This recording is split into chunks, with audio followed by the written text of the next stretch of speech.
In this video, we will cover the gamification settings for your VuLive event. Gamification is a great addition to your event if you want users to interact with each other and perform certain actions during the event that will gather them points and give them the chance to win certain rewards.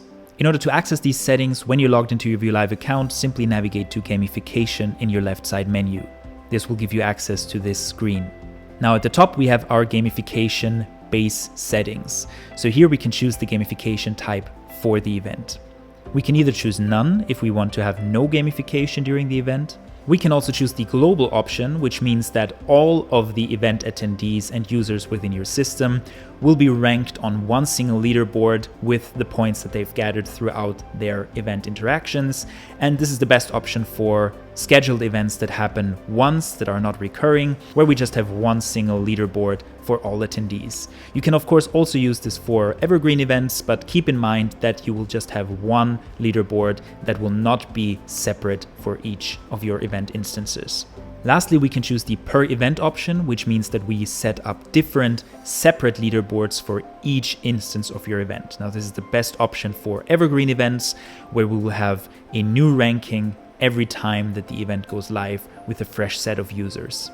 The gamification settings for the global and per event options are the exact same, and we'll go into them now. First up, we have our page settings. So as always, we can choose to show or hide our gamification page by toggling this on and off. We can assign a custom icon and title to the page, which will determine what attendees will see in their event system when they log in. And we can choose to hide the page for certain user types. So for example, if gamification should only be available to certain user types, we can simply choose to hide it for user types that should not be able to access gamification.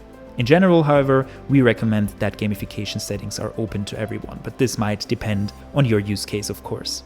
Next up, we can set the leaderboard end settings, and here we can adjust the end type of the leaderboard. So this will be the cutoff date for the leaderboard, after which we will have no further changes to the ranking.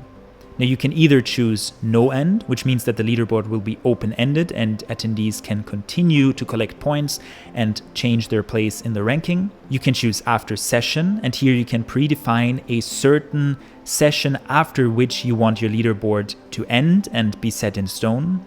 You simply select your preferred session from the drop-down right here, and the session that you select will be the final cutoff session after which the leaderboard will end. And lastly, you can also choose for a number of days post-event option, which means that once your event concludes, you can, for example, say that the leaderboard will continue to stay active for 7 days, and after that period of time, your leaderboard will end as well, and the winners of the ranking will be fixed.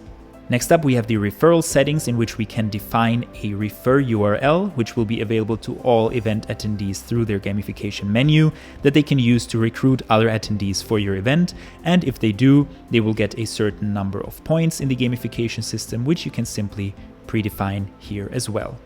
Lastly, we have actions and rewards that we can set up for our gamification system. Actions are certain items that users can complete during your event that will grant them points. In order to add a new action, simply click the Add New Action button.